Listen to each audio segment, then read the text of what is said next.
jätkame eestikeelse piibliraamatu lugemisega.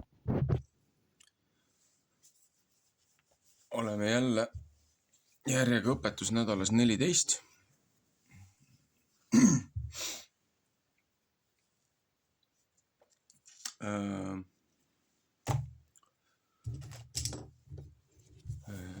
Jätkame siis 1897. aasta Tartus trükitud eestikeelse piibliga ja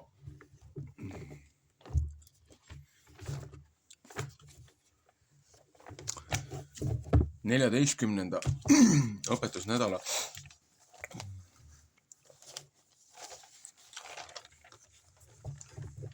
prohvetite osa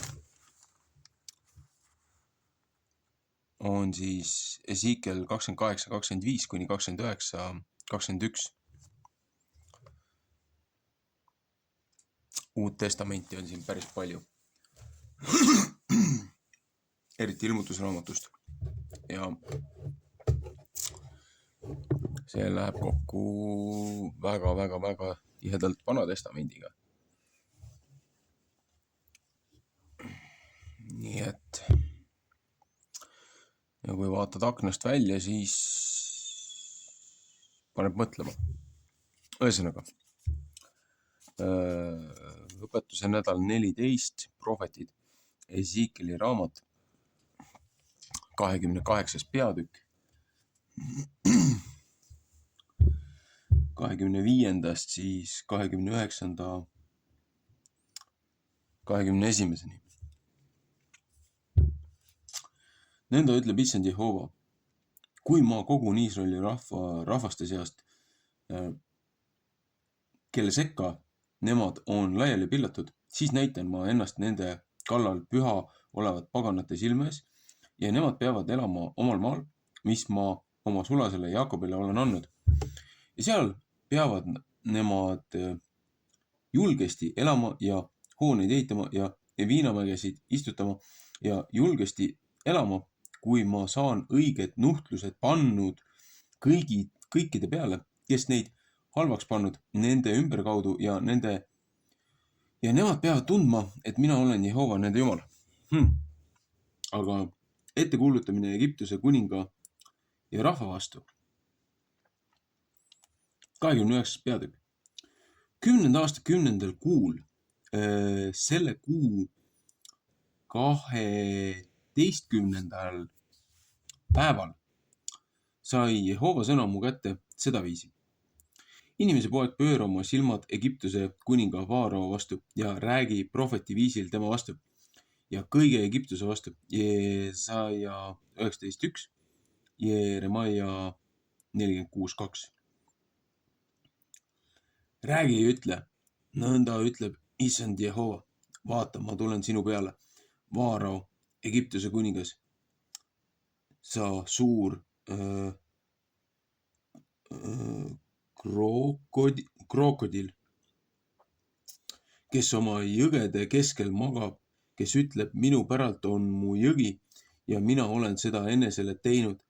Psalm 32.2, Jesaja 27.1. Aga mina tahan panna õnge su lõugade sisse ja saata, et su jõgede kalad sinu soomuste külge kinni hakkavad ja tahan sind su jõgede keskelt üles tuua ja kõik su jõgede kalad peavad sinu soomuste külge kinni hakkama. Ja ma tahan sind maha visata kõrbe, sind ja kõiki su jõgede kalad ja pead välja peale langema. Sina ei pea mitte saama, ei kogutud ega koristatud. Mets ja elajate ja lindudele taeval olen ma sind roaks andnud. Ja kõik, kes Egiptuses elavad, peavad tundma, et mina Jehova olen. Sellepärast, et nemad Iisraelis on olnud üks pilliroogne tugi. Teise kuninga 18.21. Kui nemad sinust käega kinni hakkasid, siis rõhuti sind katki, siis lõhkusid sa neile kõik küljelõhki, aga kui nemad su peale toetasid, siis läksid sa katki. Nii hästi panid sa kõik nende reied püsti seisma. Sellepärast ütleb Issand Jehova nõnda: vaata, ma toon su peale mõega ja kaotan sinust ära inimesed ja laiused. Egiptuse maa peab saama lagedaks ja paljaks ja tundma, et mina Jehova olen. Sellepärast, et ta ütleb, jõgi on minu päralt ja mina olen seda teinud. Vaata, sellepärast ma tulen sinu peale ja su jõgede peale ja teen Egiptuse maa koguni paljaks, lagedaks ja puhtaks paljaks Seeveni tornist Moora maarajast saadik. Inimese jalg ei pea sealt läbi käima, ega lojuse jalg sealt läbi käima. Ei pea seal ka mitte elatama 40 aastat. Ja ma tahan Egiptuse maa lagedaks teha kõigi muude ära hävitatud maade seas ja tema linnad peavad palja linnade seas lagedad olema 40 aastat ja ma tahan Egiptuse rahva ära pillata paganate sekka ja neid laiale visata maade sisse, sest nõnda ütleb Issand Jehova. 40 aasta pärast tahan ma Egiptuse rahva koguda rahvaste seast, kuhu nemad on ära pillatud ja tahan Egiptuse rahva vangipõlve pöörata ja neid tagasi viia Patrosse maale, nende päris soo maale ja seal peavad nemad olema üks väeti kuningriik. Sa pead väetima olema kui teised kuningriigid.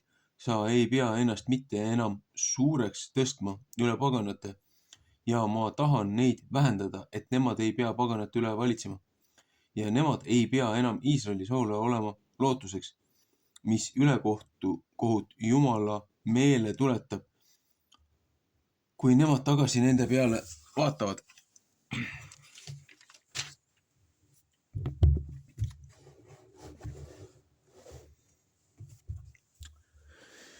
Ja peavad tundma, et mina olen Issand Jehova. Ja see sündis 7. aastal 31. kuu 1. päeval, et Jehova sõna mu kätte sai seda viisi. Inimese poeg Nebukadnetsar, Paabeli kuningas, on oma sõjaväe raskest tööst pannud tegema tiiruse alla. Kõikide pead on paljaks saanud ja kõikide õlad on ära nühitud. Ja tema ei ole mitte palka saanud ega tema sõjavägi tiirusest töö eest, mis ta seal kallal teinud. Sellepärast ütleb Issand Jehova nõnda: vaata, ma tahan Nebukadnezarile, Paabeli kuningale anda Egiptuse maa ja tema peab ta rahva hulga ära viima ja tema saagi ära riisuma ja ta püüdi vägisi käest ära võtma. Ja see peab ta sõjaväele palgaks olema. Tema töö hinnaks, mis ta tema kallal teinud. Ma olen temale Egiptuse maa andnud, sest et nemad seda minule on teinud. See on Issanda Jehova sõna. Sel päeval tahan ma Iisraeli soole sarve kasvatada ja sinu suu lahti teha nende seas ja nemad peavad tundma, et mina olen Jehova. Et mina Jehova olen. Nii. Ühesõnaga.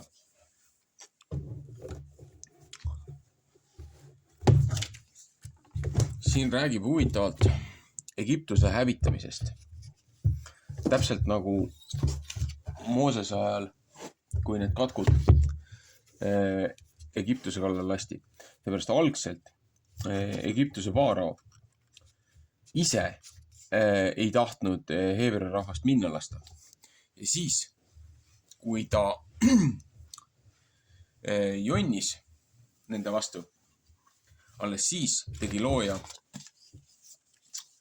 vaarao südame kõvaks, et vaarao ei annaks armu ja siis looja kasutas 10 katku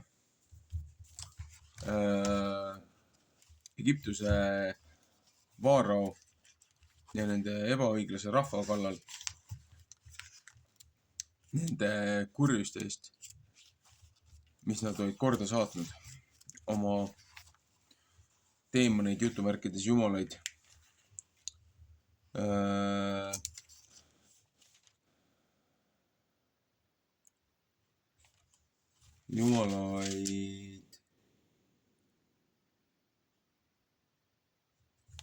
kummardades.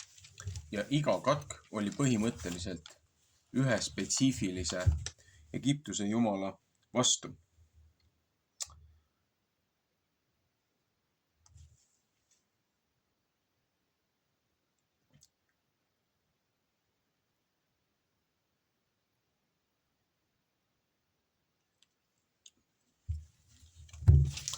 Ma üritan leida praegult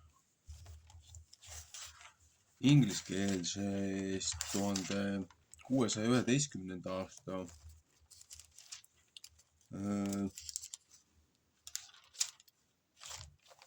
piibli sisukorrast siis seda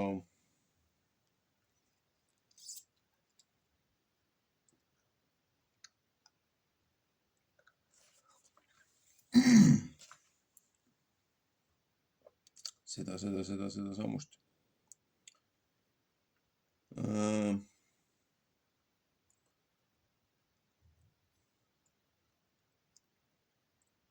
Ezekieli raamat on siis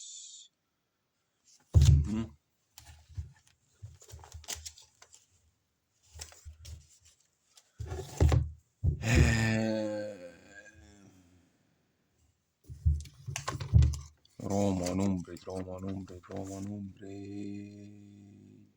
Ma isegi leidsin.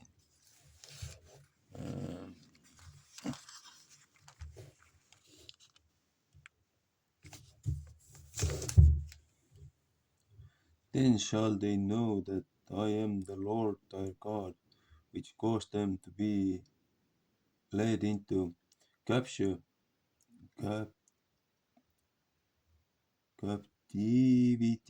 among the heathen. But I have gathered them unto their own land, and have left none of them any more there.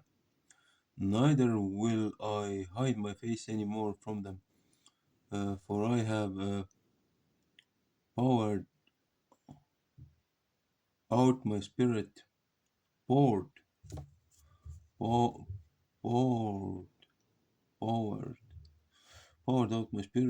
upon the house of Israel, says the Lord thy God.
Äkki läksin liiga kaugele.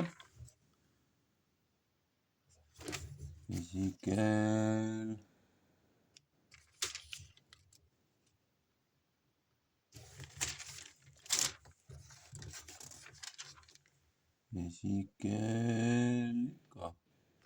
ka 28.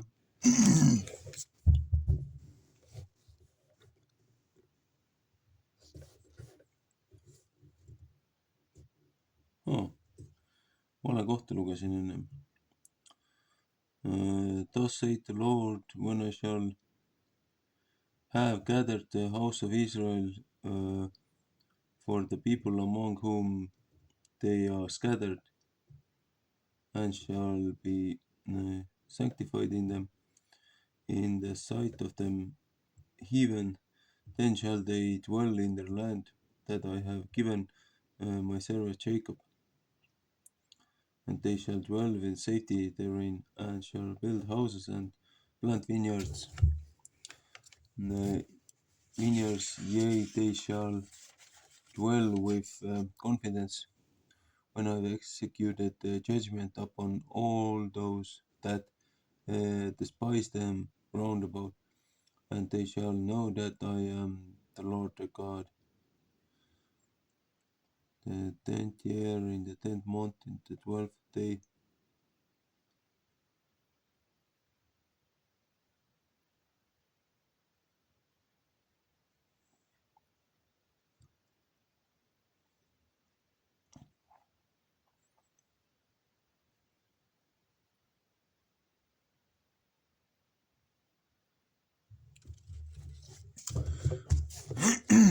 Huvitav on see võrdlus, et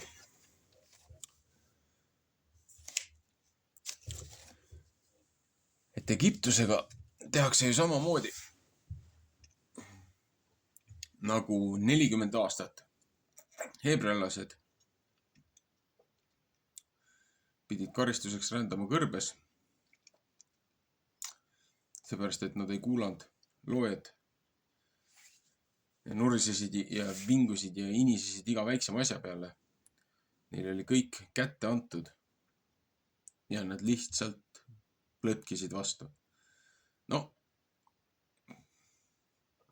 ja siis 40 aastat oli ka Egiptus, tehti tühermaaks, lammutati maha. Hiljem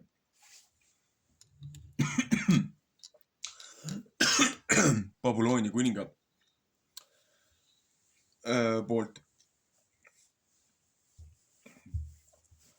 Aga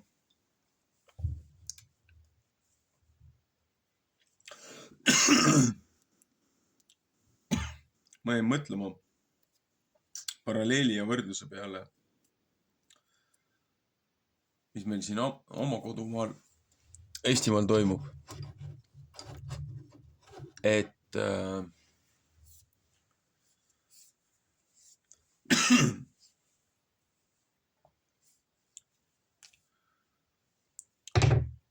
meil saab varsti oma 40 aastat täis sellest taasiseseisvusest.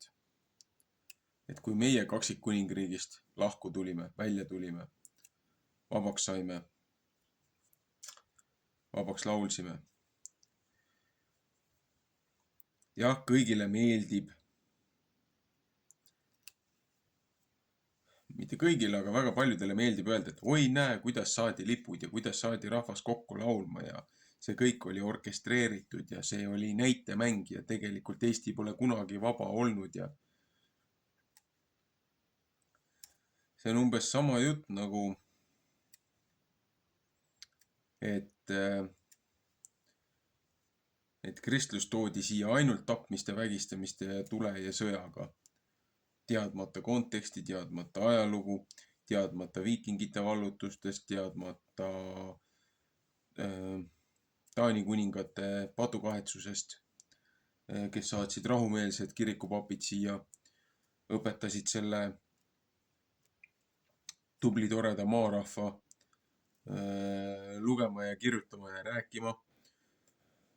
Andsid neile, ühesõnaga, Taani preestrid oma missionäri töös lõid esimesed kirikud, esimesed koolid, õpetasid moraalseid kombeid, kombetalitusi, looja austust ja hakkasid üles kirjutama siis piibliraamatut eesti keelde. Jah, pikka aega meil ei olnud eestikeelset piibliraamatut siin käes. Selleks olid omad põhjused. Sellest räägib ka eeskõne sellest, kas see on see 1898 aasta raamatus. Ja siis teine eeskõne on ju sellest varasemast trükist, mis oli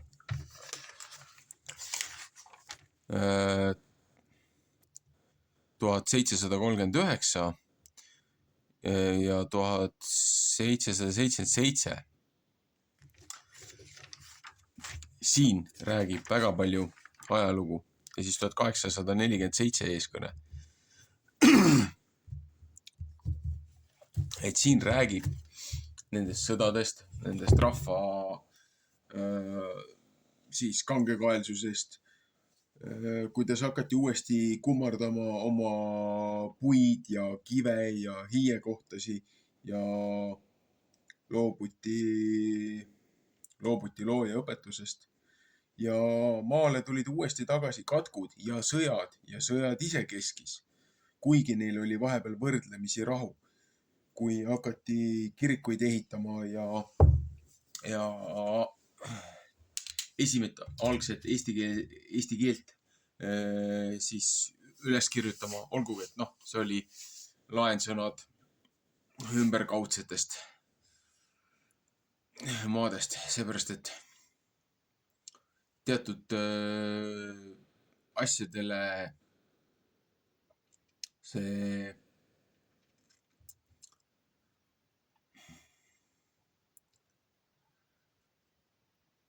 metsades ja soodes ja rabades elav ja kalurikülades elavad inimesed, neil ei olnud kontseptsioonigi isegi, mida mingid asjad võiksid tähendada. Siis oli vaja luua ühtne keel, ühtne staap, ühtne arusaam. Loodi kihelkonnad, pandi lukku, pandi pitserite alla, lõhuti need altarikohad, pandi need teemonid kinni, kellele kummardati ja ohverdati erinevates hiidedes ja erinevates kohtades. Pandi need kinni ja tehti sinna kirikud peale. Võeti nendelt autoriteet ära, rahvast rõhuda. Ja loodi kihelkonnad, loodi alaüksused, maa nii-öelda valitsushaldusreform, tehti ühtne territoorium, toodi rahvas üheks.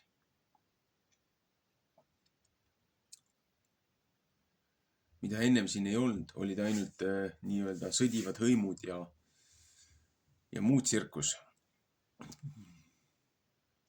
Aga maale toodi rahu. Ja siis rahvas ju pöördus jälle loojast.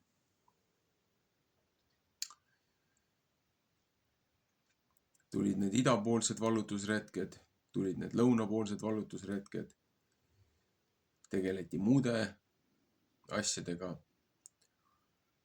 Ja siis maa jooksis üle sellest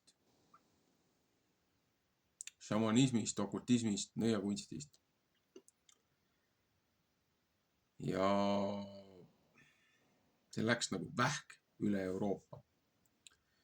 Ja siis, kui moslemite rünnakud Araabia maadest jõudsid juba Euroopasse, Lõuna-Euroopasse, nad hakkasid oma rünnakuid ka tegema Põhja-Euroopasse. Ja moodustati sõjaväesalgad, palgasõdurid, palgaarmeed, näiteks nagu täna on NATO, ÜRO lõukoer. Et mindi neid moslemi horde tagasi lööma. Algselt olid need relvastatud salgad olid lihtsalt turvaeskordid, ekipaažid nendele ränduritele, kes soovisid külastada Kristuse sünnikodu ja seda linna, kus ta hukati, 3. päeval tõusis surmast ja läks hiljem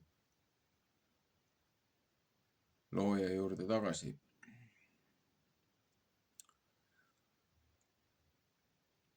Aga Araabia maade konfliktid muutsid need palverännakud väga ohtlikuks. Seepärast, et igaüks ei saanud ka võimaldada endale seda rännakut. Need olid jõukad inimesed, kes korraldasid neid rännakuid ja kes tahtsid ise minna ja osad, kes olid lihtsalt kahtlevad, küsivad, soovisid aru saada, mis toimub.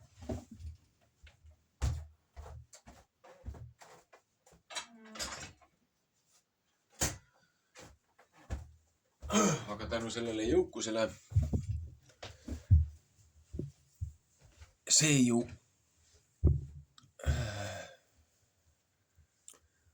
andis kohe märku paharetikarjale, et on kellelt võtta. Kui sul on jõud, siis miks mitte, on ju. Satanismi 10 käsku. Tee, mis sa tahad, on kogu seadus. Tee, mis iganes sa tahad, on kogu seadus. Aga no see selleks. Ja need eskordi salgad, palgasõdurid, need muutusid nii suureks ja nii võimsaks. Ja tollel hetkel hakkas juba see ühinenud kirik, juba pooldunud ühinenud kirik, et tekkis siis ortodoksi kirik ja tekkis katolik kirik esimesest algsest kristlikust liikumisest ehk siis the way või suund, liikumine, tee. Et Kristus ütleb ka ju, et tema on tee ja uks looja juurde, isa juurde. Keegi ei tule isa juurde kui läbi tema. Aga see kirik hakkas korrumpeeruma, juhid kaotasid oma valvsuse ja lasid patul endale ligi tulla. Ei kontrollitud seda, ei võetud vastutusele neid inimesi. Lasti vohada. Lasti saatanal kirikut katsuda ja need, kes ei täitnud oma kohust, need langesid, korrumpeerisid kiriku juhtkonna. Ja siis tekkisid palgaarmeed, suured palgaarmeed, palgasõjaväed, väga paljude okultismi juurtega endised langenud aadlid, nende eemale tõugatud järglased, kes ei saanud sünniõigust, pärimisõigust. Kuna paljudel rikkuritel oli palju lapsi, et oma vara kontsentreerida, siis lihtsalt mitte oma varale laiali jagada, siis tehti nendest teistest lastest nii-öelda jutumärkides sohilapsed ja siis rüütlid,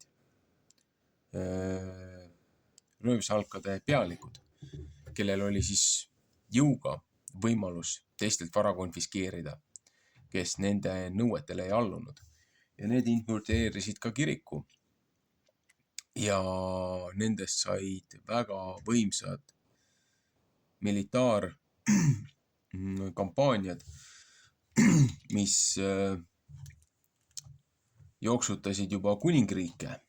Et üks selline seltskond oli templirüütrid, millel on väga tugevad okultismi juured ja mille jutumärkides laiali ajamisel nad läksid põranda alla, kes siis käisid tapmiste ja vägistamistega, tõid seda nii-öelda ristiusku ja siis lasti piiblit lugeda ainult ladina keeles, et kohalik rahvas ei saaks aru, mis tegelikult piiblis kirjas on. Et rahvas arvas, et nad on looja poolt kaitstud aga tegelikult pätisalk kuritarvitas valede küüsis, lubas segada igasuguseid muid praktiseid, kombetalitusi loojaõpetusele, et lihtsalt nendel oli territoorium, nendel oli raha, nendel oli ressurss. Aga seda rahvast ju, kes teadmatuses need traditsioonid ja asjad üle võtsid, kandsid seda ju edasi järgmistele generatsioonidele, mis tõi kaasa generatsioonilise needuse. Ja üks nendest erinevatest palgasõdurite armeest kasvas nii võimsaks, et nendel olid linnriigid. Paljudel olid linnriigid, aga ühest konkreetsest armeest, mis võttis üle Revala, mis võttis üle Tallinna, Põhja-Eesti ja laienes ja laienes ja laienes. Sihukese asja nimi on nagu Teutooniku ordu. Ja erinevatel ajalooliste allikate viidetel see laienes nii suurelt, et tal oli suurem võim kui Vatikanil endal mingi hetk. Ja ta laienes kuni siis meie Euroopa ja Aasia ehk siis Euraasia mandri selle konfliktikoldeni, sellesse teise leivalauda, praeguse Ukraina territooriumile ja just seal, kus on meil siis nii-öelda liberaalse lääne, NATO nii-öelda proksisõja, Ameerika, NATO, Victoria Newlandi 2014. aasta ja enne seda veel 2008 ja mis seal tsirkused toimusid. Nende värvirevolutsioon, kus väga palju on ka Eesti ja Suurbritannia erioperatsioonide jah, ühesõnaga see, mis seal Ukrainas toimub ja miks nii räigelt seda kinni hoitakse iga hinna eest, iga senti Ukraina toetamiseks. Seepärast see riigipööre, mis Ukrainas tehti, seda tehti läbi Eesti sõjaväe või noh, Kaitseliidu, NATO sidemete koostöös Suurbritanniaga. Aga Teutooniku ordu riik laienes sinna samusesse maale, kus täna on see rindejoon, seepärast et neile tuli vastu seal õigeusu kirik. Tolleks juba pooldunud, millest sai Kreeka ja siis nii-öelda Vene õigeusk, aga õigeusu kirik lõi selle pedofiilidest ja pederastidest kubiseva katoliku kiriku need palgaarmeed ja selle korruptsiooni lõid seal tagasi. See oli see joon, kust ei lastud üle minna. Kuigi, et noh, jah, ega päris kõik ei ole seal õigeusu kirikus ka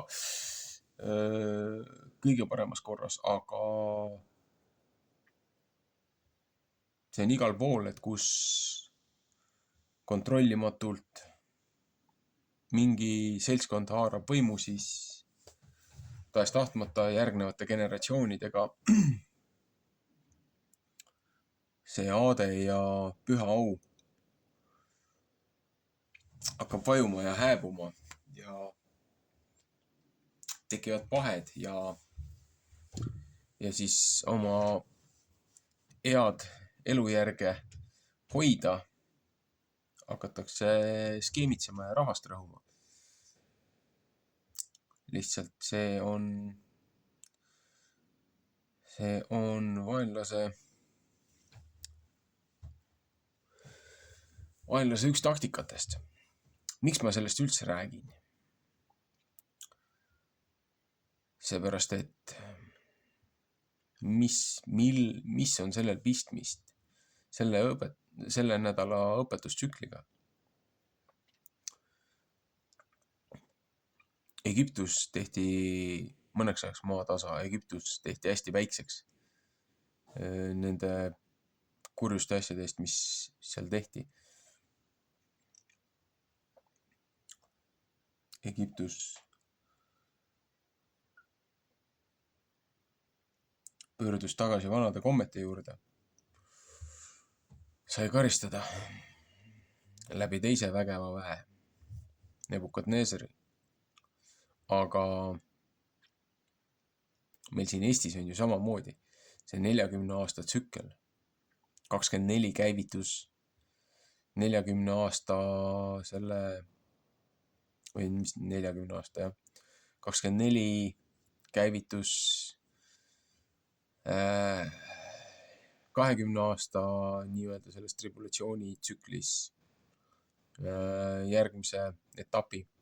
Ja kui võtta nüüd ülekandes see 40-aastane see nii-öelda nagu see väljarände, Egiptusest väljarände võrdlus paralleel 40 aastat, siis kui me räägime siin pidevalt ÜRO plaanidest, agenda 30 ja 21, et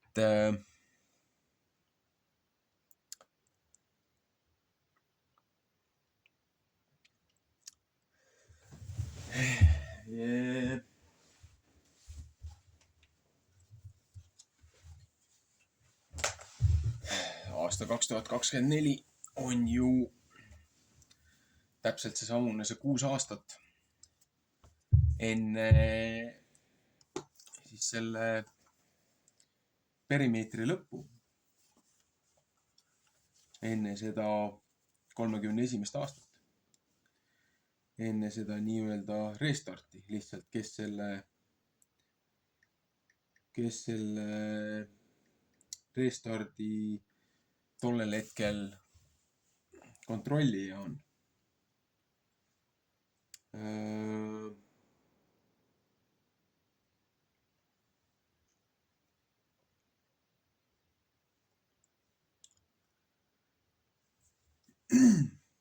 Ja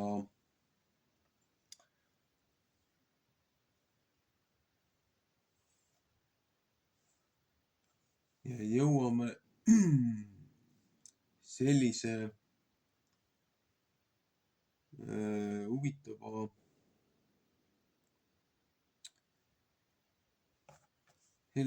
asja juurde nagu agenda 21 on ju, mis on 1992. aasta.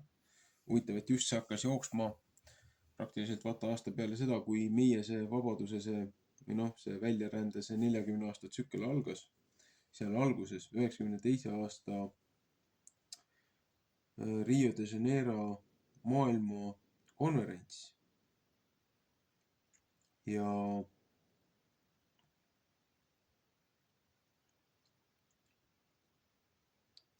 seal pandi siis nii-öelda selle plaan paika. Seal pandi see plaan paika ja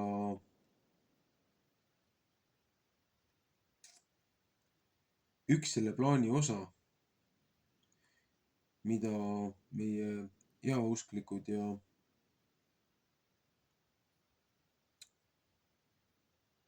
omast arust nojah, seepärast nad usuvad täies, kes teab, kes usub, et nad teevad õiget asja, kes mitte. Aga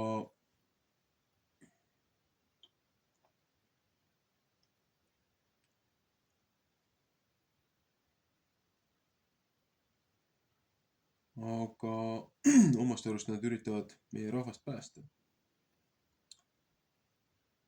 omast arust üritavad nad meie rahvast päästa, aga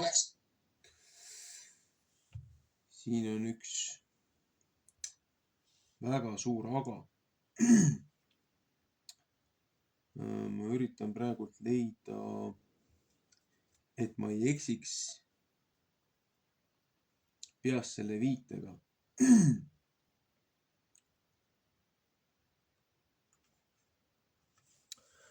Uh,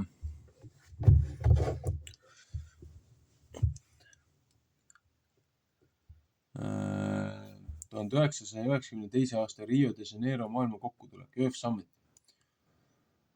Gaia on teie jumal, loodus on tähtsam kui kõik muu, sotsiaalne vastutus, eraomandi kaotus, konstitutsioonilise rahvavabariigi lõpp, mitte valitsuse, mitte tulungusühingute läbi. Nii, agenda 21, sektsioon 3, osa 26, põlisrahvad ja nende õigused, naiste roll ülendada meestest, kommunaalalade loomine versus eraomandid, kogu see agenda 21 on radikaalne ühiskonna ümberkorraldamine ja kõik rahvusvahelised lepped tunnistama kõrgeima võimuna ÜRO põhikirja ja leppeid, organeid, mis on kõrgemal ükskõik mis suveräänsest rahvusriigist.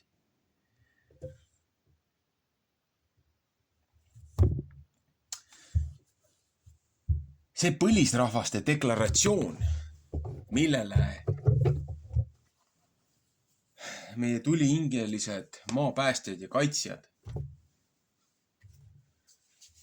põhinevad, on sellest sammusest radikaalsest ühiskonna transformeerimise dokumendist, mis kutsuti kokku konsiiliumi poolt, tehnokraatide poolt, oligarhide poolt.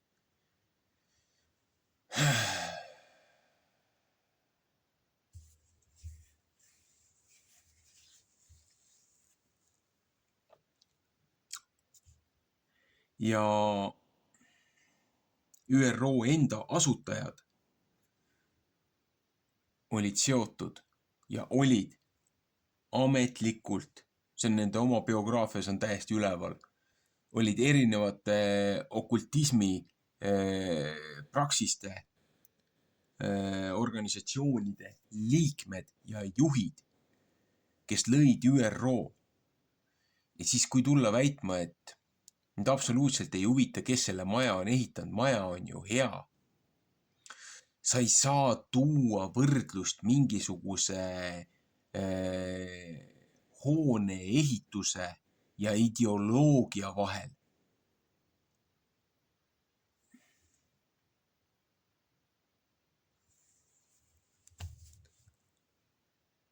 Ma olen püüdnud inimestega rääkida, ma olen püüdnud neile anda viited, palun lugege läbi, palun vaadake, palun mõelge, palun otsige ise.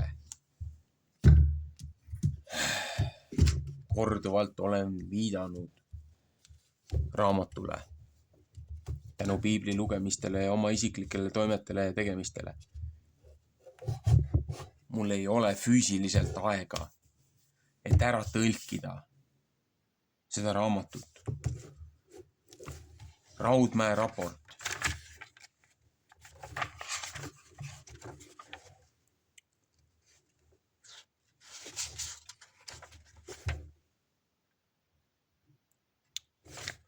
See on 60-ndatel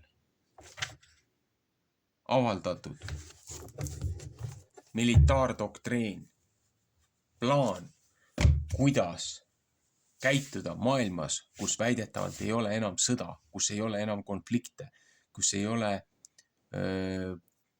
rahvusriike võistlevaid üksusi, kogukondi, kus kõik on ülemaailmselt üks, ehk siis globaalne valitsus, rahuvalitsus. Ja kuidas majandada siis, kui sõjad ja konflikt ei ole majanduse nii-öelda varjatud alustala. selle raamatu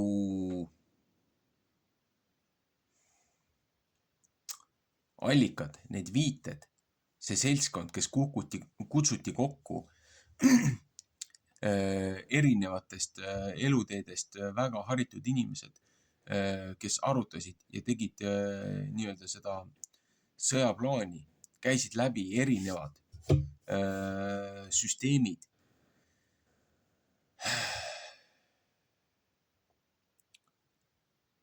Nende lõppjäreldus sellele ülesandele, mis neile anti, välja töötada plaan, kuidas rahus elada. Nad jõudsid lõppjäreldusele, et tegu on tulevase metslase märgi antikristuse valitsuse ajaga. Et enne seda, kui Kristus tagasi tuleb, enne seda tuleb keegi rahva seast, kes väidab ennast olema Kristus ja ässitab kogu maailma üles, et looja vastu sõda pidada. Looja ilmutuse raamat. Aga Johannes ilmutuse raamatu lõpuparagrahvid. Aga Raudmäe raportis tuuakse selgelt välja, kuidas kasutatakse ÜRO-d, NATO-t, hävitamaks rahvusriikide siis alustalad, lammutada haridus, õpetada läbi raamatute vihkama oma rahvast, oma maad ja jutumärkides siis oma riiki, oma valitsust. See on teadlik ÜRO plaan. Paisata välja sellist kirjandust, mis paneks patrioote arvama, et see riik, see maa, kus nad elavad, on selle riigi poolt okupeeritud ja nemad on kannatajad, nemad on ohvrid. ÜRO Ühinenud Rahvaste deklaratsioonis, kui ma ei eksi, siis artikkel 34 on maade vaidlused, land disputes. Ja seal on kirjas konkreetselt, kuidas käib nende maade tagasinõudmine okupeerivalt väelt. Kuidas kasutatakse erinevaid ÜRO organeid. Ja kui sa ei ole nende selle organi nõukogu liige, sul ei ole isegi mitte hääleõigust.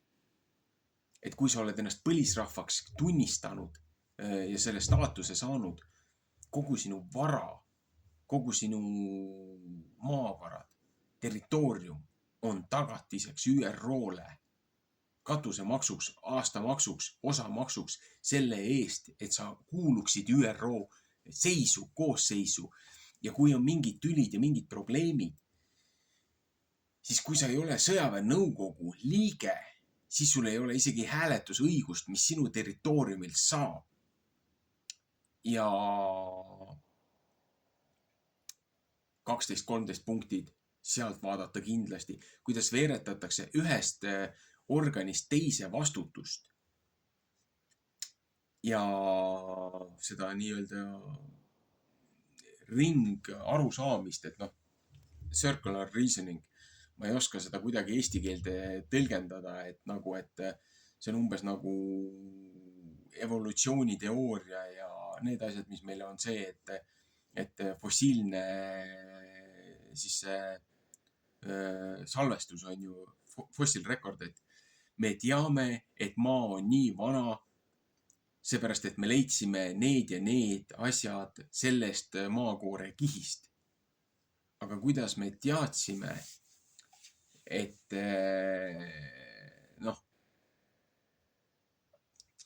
need asjad on nagu nii vanad, on ju. Siis võetakse selle sammuse asja järgi, et kuna me leidsime need sellest maakihist, siis need asjad peavad olema nii vanad. Et ühesõnaga, ühega üritatakse kogu aeg teist kinnitada, ja siis võetakse süsiniku taotlus või see süsiniku selle mõõtmine. Ja kui suudeti saada Venemaal sellest Siberis ühest mammutist, võeti test, võeti sellest toidust, mis tal kõhus oli, võeti jalast, võeti see süsiniku määramise test ja võeti sellest puutükist, mis selle elevandi juures oli või selle mammuti poja juures oli. Et üks mammuti keha oli 60 000 aastat vanem kui kuradi ta jalg või see toit, mis tal seal kõhus oli. Et nagu ja need, kes neid süsiniku, neid teste ja asju teevad, ma räägin, see on kallutatud. Jah, teatud asju saab teha süsiniku testiga, aga kui üritatakse seal miljoneid ja biljoneid ja triljoneid aastaid kuradi selle süsiniku testiga väita, kuidas saab olla fossiliseerunud mitme miljoni aasta vanuse skeletis luuüdi biomass nagu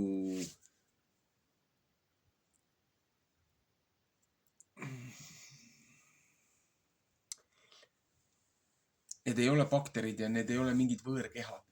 Nendest nii-öelda väidetavatest dinosauruste skelettidest on leitud, nendest luudest on leitud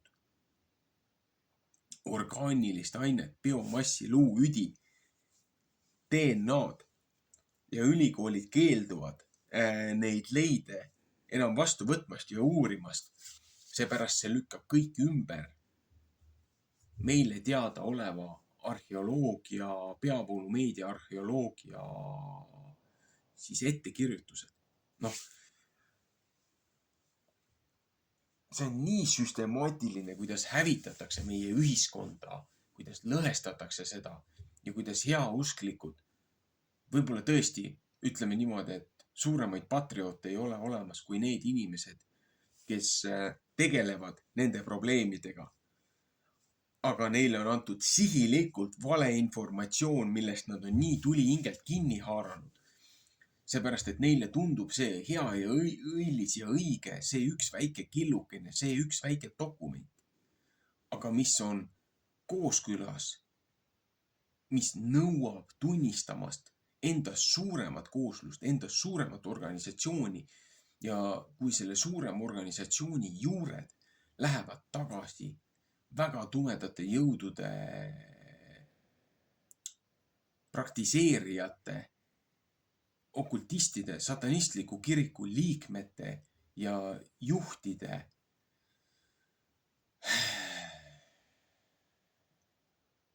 käe alla, siis nagu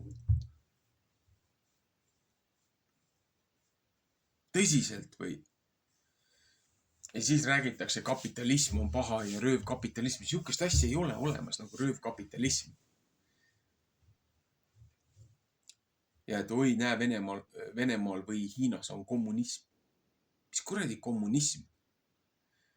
Te tahate siia tuua tehnokraadid pukki, et plutokraadid ja tehnokraadid ja ma ei tea, mis huiadid. Kui te tahate teada, milline hakkab välja nägema tehnokraatiline Eesti, siis kõige parem näide on Hiina. Hiinas ei ole kommunismi. Hiinas ei ole kunagi kommunismi olnud. No okei, ma võin selles mõttes ma võin eksida, et Hiinas oli ajavälde, kus oli nii-öelda jutuvärkides kommunism, kui tapeti mitukümmend miljonit inimest. Et kommunistlik partei loodi ja selle looja, selle liider ise seal vaatas kõrvalt seal, kuidas lapsed üles tõusnud, need noored, kommunistlikud noored, lintsisid ja peksid surnuks oma enda vanemad, seepärast, et nad ei allunud sellele diktatuurile. Aga mis puudutab siis seda tehnokraatiat, Sun Tzu, üks suurimaid taoismi filosoofe, Hiina militaar, kõrge, ma ei tea, kas kindral on õige nimetus öelda, aga üks kõrgeid militaarjuhte, liidreid, filosoofe, Sun Tzu või võta Laos või mis iganes, kõik need. Tegemist oli tehnokraatiaga. Nemad olid tõelised tehnokraadid. Nende jaoks oli emotsioon, inimene, arusaamad, sidemed. See oli kõige tähtsusetum osa. Nende jaoks oli tähtis see, et on masin, mis liigub, mis on õlitatud. Kui see jupp ei tee seda tööd, milleks ta on ette nähtud, siis tuleb see välja vahetada nii kaua, kuni saadakse sobiv vahend. Ja mis siis täna Hiinas on? Hiinas on tegelikult täna digitaalne tehnokraatiline feodalism. Kõik need silma skänneerimised, QR-koodid, ainult digitaalsed maksed, eraomandi puutumatud, sihukest asja ei tuntagi. Kui sa ütled midagi valitsuse vastu, sa ei saa isegi rongipiletit osta. Rääkimata sa ei saa oma kuradi kortermajja sisse. Kui sa seal mingi teatud toiteasju võib-olla tarbid, mis ei ole siis väidetavalt selle süsiniku jalajälje standardites, raamides. Hiinas on täielik digitaalne, feodaalne tehnokraatia. Ja kui teie tublid, toredad inimesed tahate tehnokraadid Eestis pukki panna, nagu on need kuradi Ameerikas on need kuradi Bezosed ja Zuckerbergid ja ma ei tea, kes iganes. Selle asemel, et väita, et teie olete okupeeritud ja teilt on teie maad ja ma ei tea, mis asjad on röövitud.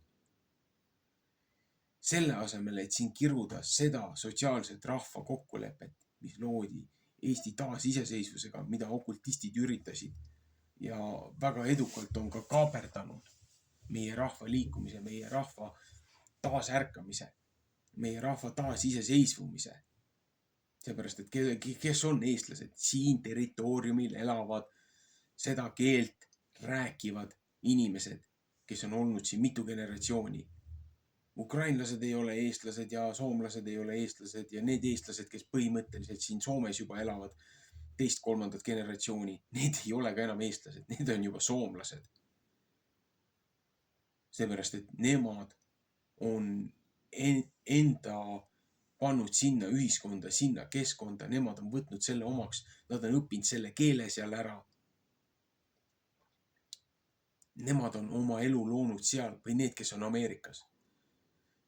Jah, nad võivad väita, et me oleme siin paguluses ja me üritame leida paremat moodust, kuidas võidelda selle vastu, mis siin toimub. Et kui me oleksime siin, me oleksime ammu arreteeritud või kuradi maha lastud.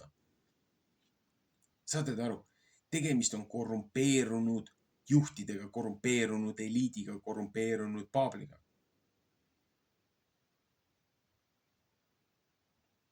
Kuidas sa saad ise ennast okupeerida?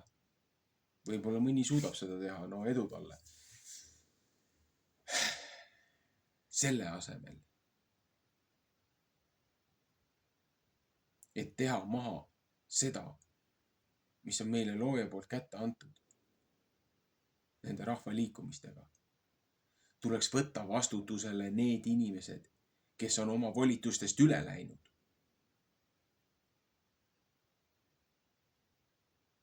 Mitte hävitada seda viimast, mis meile on jäetud.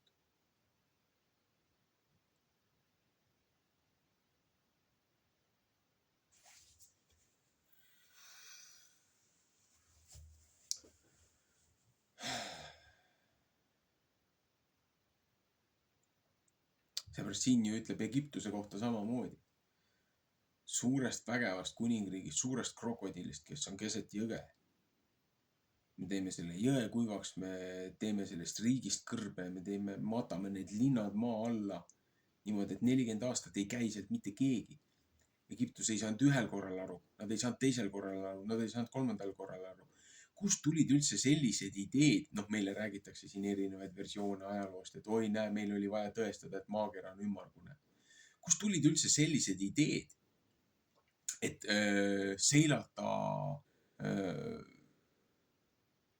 läände, et siis äkki tulla tagasi, ma ei tea, idast või? Selleks ei pea palli peal olema, et läände minna ilma kurssi muutmata põhimõtteliselt, et idast tagasi tulla. Seepärast, et kui sa kui sa mere peal liigud, ookeani peal liigud, sa liigud nende hoovuste ja nende muude asjadega. Ja kui sa jälgid kompassi, see on täpselt nagu see sammune ketaski siin. See on põhi, kõik muu on lõuna.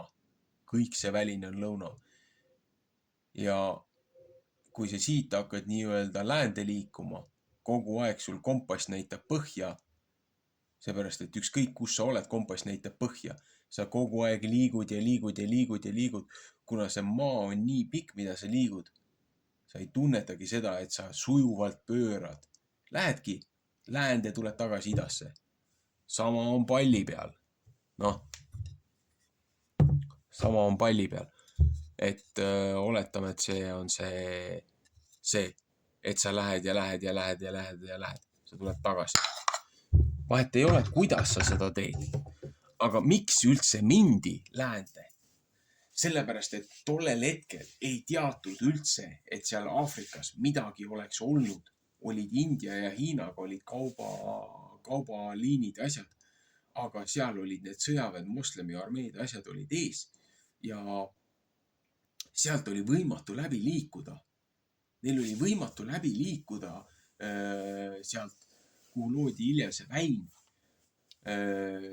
see kaevik, mis siis põhimõtteliselt eraldas Kirde-Aafrika, mis hiljem nimetati siis Araabia maadeks.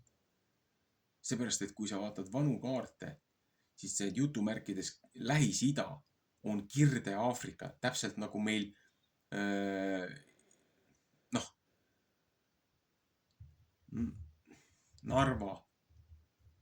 Narva ei ole meil Ida-Eesti, Narva on meil Kirde-Eesti.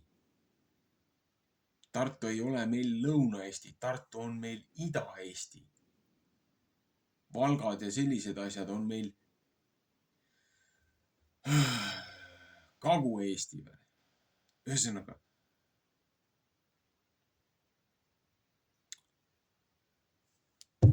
Nagu Kiir ütles oma vennale, mida sa Sitavaares geograafiast tead. Tekib omal praegu täpselt sama tunne, mida ma korredi geograafiast tean. Kui meile räägitakse siin muudest asjadest. Aga mis see puudutab Egiptust? Need reisid ja need rännakud ja need palverännakud ja mis tehti sinna Jeruusalemma Kristuse ministeeriumi siis nendele kohtadele.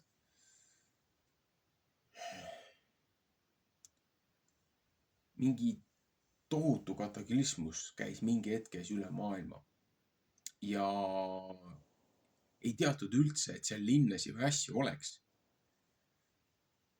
Need olid mattunud mitmemeetriste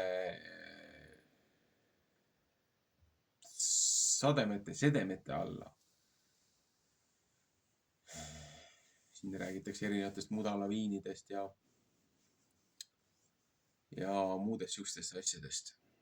Et näed, Peterburg oli 3 meetri sita alla mattunud, et kuradi sellepärast, et seal sõideti hobustega, ei olnud kanalisatsioone.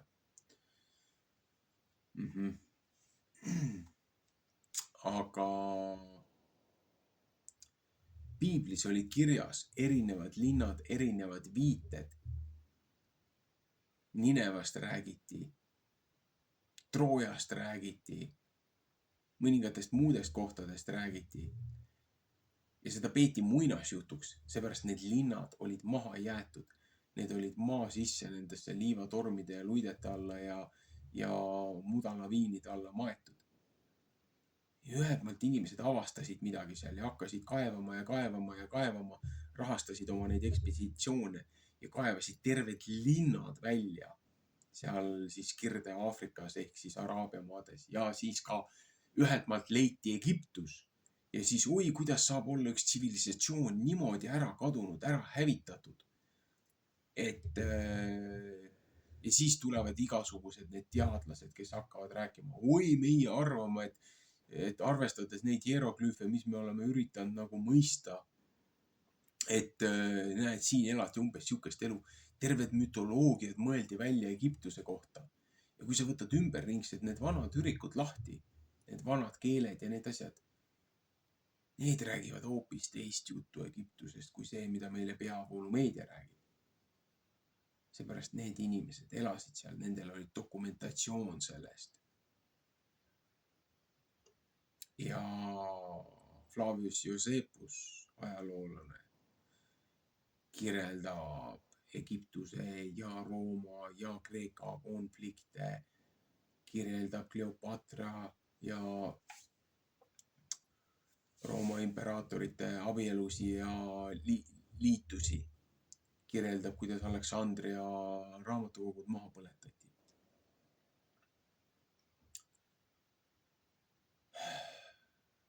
Apokriiva raamatud, mis Rooma katoliik kirik välja võttis piiblist, mis olid vähemalt 1700. aasta ja 1500. aasta Geneva nendes piiblites sees ja 1611. aasta selles King Jamesis, kuningas Jimmy omas, anglikaani või inglise kiriku siis selles raamatutes.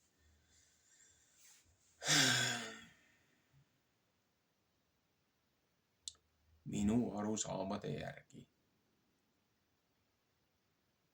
tööstusrevolutsiooni alguses, kui need ülemaailmalised kataklismused olid seal kuskil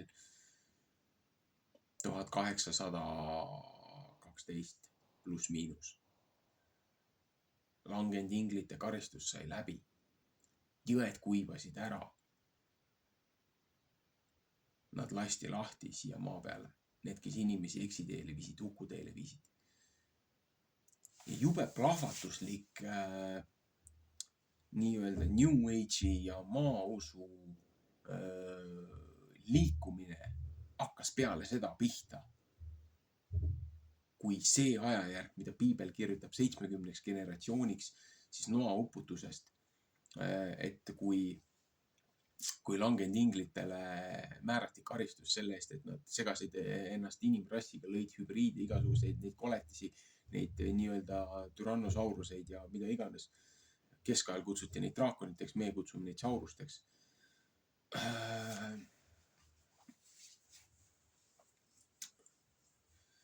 70 generatsiooni, kui generatsioon loetakse piibliliselt 70 aastaks, 7 korda 7 on 49, see on 4900 aastat.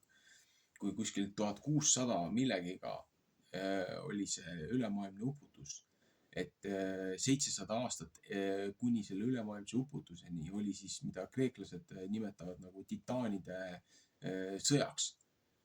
Et kui nüüd võtta sealt, sellest ütleme kuskil 1000 aasta pealt või niimoodi, et nad pidid ju vaatama, kuidas nende lapsed saavad, nende langenud inglite lapsed ennast kodusõjas üksteisi ära tapavad, ennem kui need karistusse saadetakse.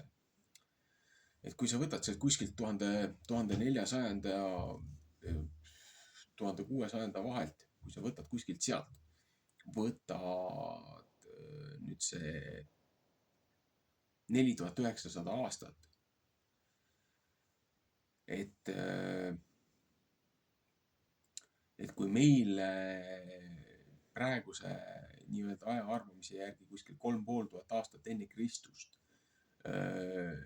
inimgenoomi tuli mingisugune asi, mis näitab geneetiliselt, et see ei olnud loomulik, midagi toodi siia sisse.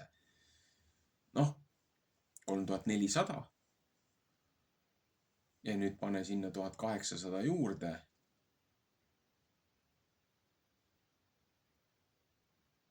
3400, 3200 on ju. Pane sinna 1800 juurde. Tööstusrevolutsioon, et 5000 aastat oleme hobuste ja kaarikutega ainult liikunud siin kivikirveste ja ma ei tea millega väidetavalt. Ja täna järsku mingi paarisaja aastaga või 100 aastaga, alla 100 aasta igasugused auruvedurid, sisepõlemismootorid, arvutid, elektrimootorid, nutitelefonid, väidetavalt kuradi kuul ära käinud kosmoseraketid, lennukid. Plahvatuslik tehnoloogia areng, mis oli esimese maailmaaeg enne uputust. Need mütoloogiad ja need kirjandused, nii Aasia kui Ameerika omad, mis kirjeldavad, mis nii-öelda relvi need jutumärkides jumalad kasutasid. Tolle inimeste jaoks olid need nii üle mõistuse, üle pea. Ei saa arugi, millega tegu on. Aga need on täiesti puhtalt, kui see niimoodi võtab.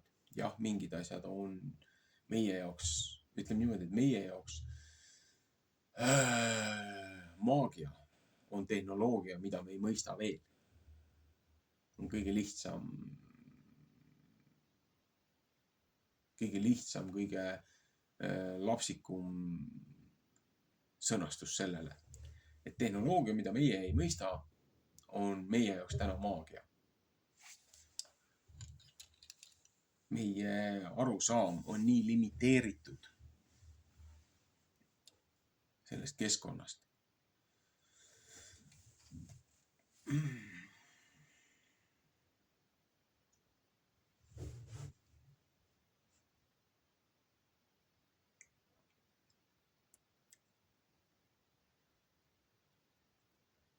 Aga on tulemas veel raskemad ajad kui praegu ja me oleme selles tribulatsiooni hetkedes. Enne seda lõpuaegade tribulatsiooni. See on ainult väike siuke nii-öelda proovieksam.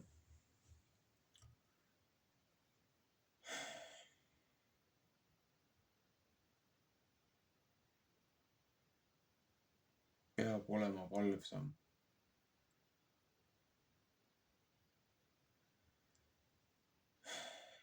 Tasub uurida ennem kui 10 küünega kuskilt mingisugusest filosoofiast või õpetusest või kellegi asjadest kinni hakkame.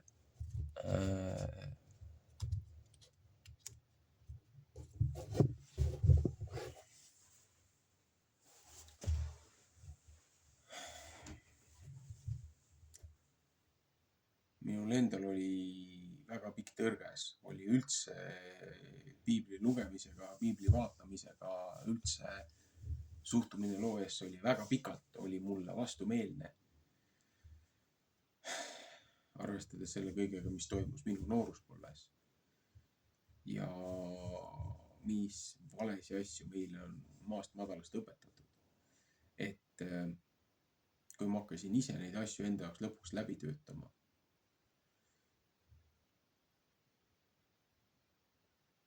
ja palusin looja abi. Seepärast tolleks hetkeks ma olin nõus vähemalt tunnistama, et arvestades, mis siin on toimunud, see ei saa olla juhus, see ei saa olla lihtsalt mingisugune kokkusattumus või ma ei tea, mis iganes. Ja ma palusin looja abi ja ma sain seda. Lihtsalt oma murede ja muude asjade käigus kipume unustama,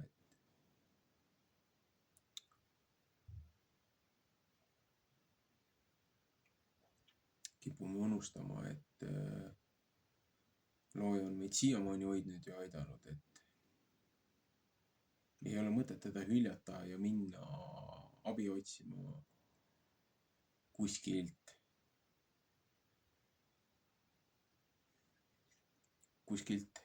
muu koha pealt.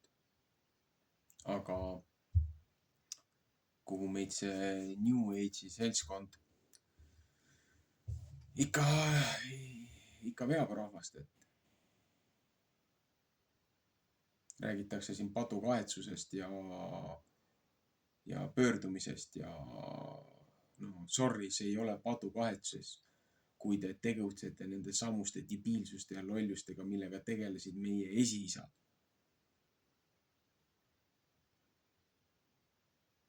Tänu sellele me siin olemegi. Aeg on vastutusele võtta kõik need kurjategijad ja rõhujad.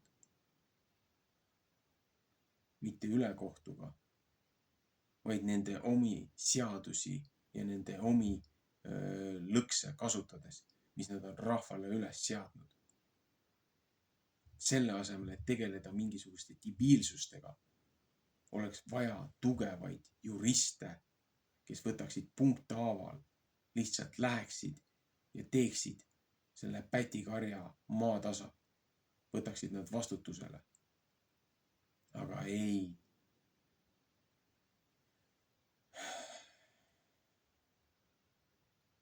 Lihtsam on meid ÜRO-le maha müüa. Seepärast, et Euroopa Liidust ja Nõukogude Liidust ei ole siiamaani midagi õpitud. Olgu, aitab küll tänaseks. Ma olen lihtsalt tüdinud sellest lollusest.